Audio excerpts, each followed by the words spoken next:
Joseph Vijay அவர்களை முதலமைச்சராக கொண்ட அமைச்சரவை மீது இப்பேரவை தனது நம்பிக்கையை தெரிவிக்கிறது என்னும் தீர்மானம் பேரவையின் முடிவுக்கு விடப்பட்டு வாக்குகள் பின்வருமாறு எண்ணி கணிக்கப்பட்டன. தீர்மானத்தை ஆதரித்தோர் 144,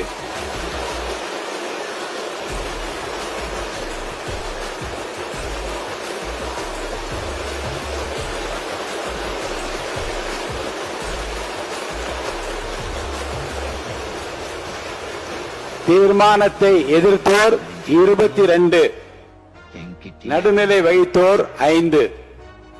தீர்மானத்தை ஆதரித்தோர் அதிகமாக இருப்பதால் மாண்புமிகு முதலமைச்சர் அவர்களின் தீர்மானம் நிறைவேறியது, வெற்றி பெற்றது.